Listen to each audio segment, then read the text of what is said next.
এখানে আমি প্রার্থী বিজেপির। আমি আশা করব আপনারা সকলে বিজেপিকে ভোট দিয়ে জয়যুক্ত করবেন।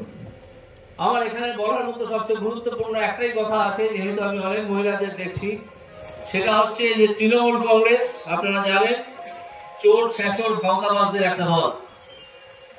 তাদের এখন তারা চাকরি চুরি করেছে, খাদ্য চুরি করেছে, সব চুরি করেছে, সন্দেশখালী করেছে। আপনারা জানেন সন্দেশখালীতে কি পরিমাণ অত্যাচার, মহিলাদের শ্লীলতাহানি, তাদেরকে যা যা করা যায় সব করেছে শাহজাহান বলে একটি লোক।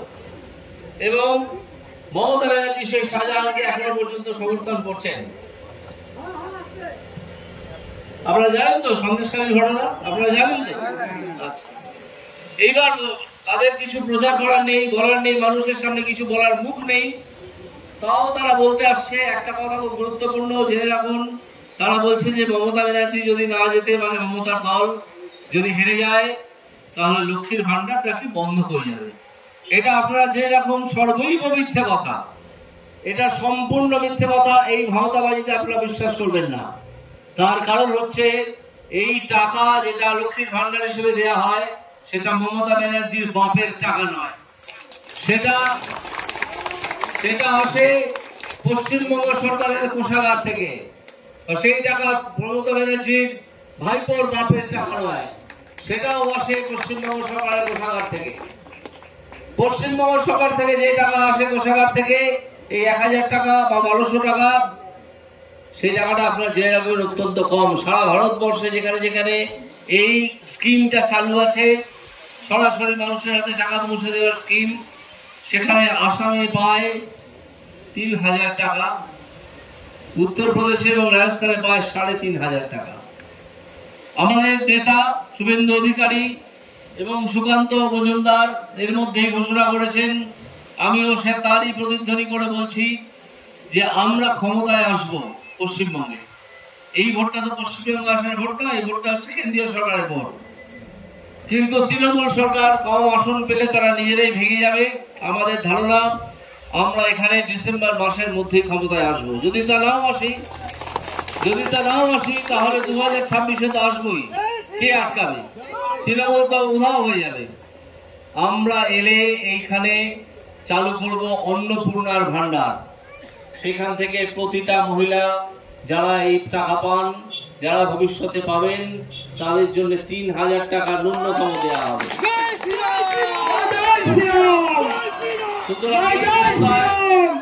দিদি শুনেছেন?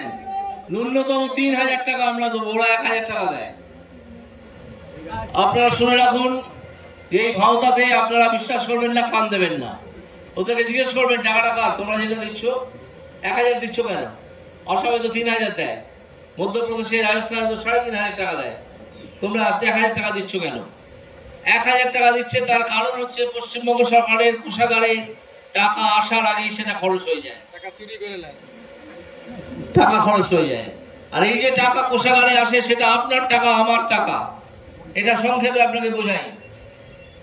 সেটা হচ্ছে, ধরুন আপনি 1 প্যাকেট গুঁড়ো সাবান দোকানে কিনতে গেলেন, জামা কাপড় কাছে প্রয়োজন আছে, এবং সেটা কিনতে গিয়ে আপনাকে দাম দিতে হলো 40 টাকা। আপনি দিয়ে চলে এলেন।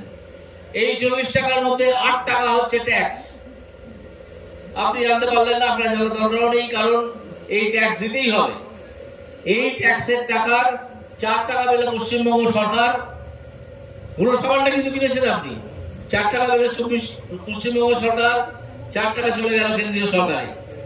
কেন্দ্রীয় সরকার সংবিধানের নিয়ম অনুযায়ী আবার 2 টাকা পশ্চিমবঙ্গ সরকারকে ফেরত দিয়ে দিল। তাহলে পশ্চিমবঙ্গ সরকার আপনার দেওয়া 8 টাকা ট্যাক্স থেকে কত টাকা পেল? 4 যুক্ত 2 6 টাকা। এইরকম ভাবে প্রতিদিন যে কোটি কোটি টাকা জমা পড়ছে, আপনার কারোর টাকা, আমার করের টাকা, সেই করের টাকা থেকে লক্ষ্মীর ভান্ডার দেওয়া হয়। সেই জন্যই বললাম যে এটা মমতা ব্যানার্জির বাপের টাকা নয়। এই টাকা আপনারা জানবেন, আমরা এলে অনেক বাড়িয়ে দেবো, কারণ পশ্চিমবঙ্গ সরকারের কোষাগারে যে টাকাটা জমা পড়ে, সেই টাকাটা কোষাগার যাওয়ার আগে এরা মেরে দেয় অনেক টাকা। তৃণমূল সরকারের যারা নেতা আছেন, যারা মন্ত্রী আছেন, তারা এর আগেই অনেক টাকা মেরে দেন। ধরুন নদী থেকে পাথর তুলছে, বালি তুলছে, তার জন্য পশ্চিমবঙ্গ সরকারকে যে টাকা দেওয়ার প্রয়োজন একটা টাকাও দেয় না, হাজার হাজার লরি বালি প্রতিদিন তুলে নিয়ে চলে যায়। এইভাবে পশ্চিমবঙ্গ সরকারের উপার্জন কমতে কমতে কোষাগার কমে গেছে। কোন ক্রমে লক্ষ্মীর ভান্ডারের টাকাটা দিচ্ছে, কিছুদিন পরে সেটাও দিতে পারবে না। আপনারা দেখে রাখবেন, দিতে একমাত্র আমরা পাবো, কারণ আমরা চুরি করি না।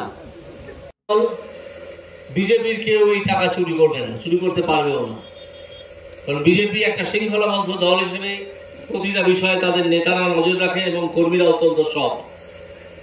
যদি কেউ অসৎ থাকে এবং অসততা করেন, তাকে বাইরে বার করে দিতে বেশি সময় লাগে না, এটা জেনে রাখুন। চাকরির ব্যাপারে তো জানেন আপনারা, চাকরি চুরি হয়ে গেছে।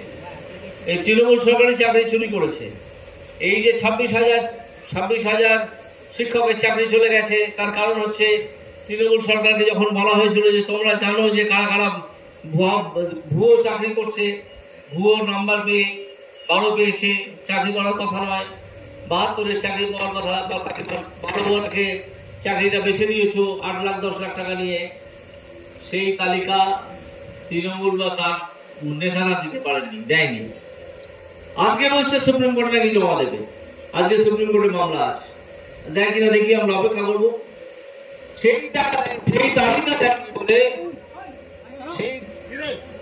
সেই তালিকা দেয়নি বলে কোর্টের কাছে আর কোনো উপায় ছিল না, পুরো পরীক্ষাটা বাতিল করা ছাড়া।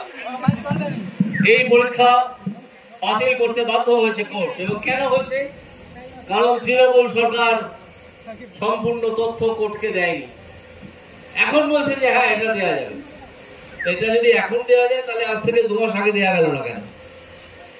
এইভাবে তৃণমূল সরকার বরাবর চেয়েছে, কারণ যারা চুরি করে চাকরি পেয়েছে তারা তো টাকা ফেরত চাইবে, তারা 8 লাখ 10 লাখ টাকা করে দিয়ে চাকরি পেয়েছে।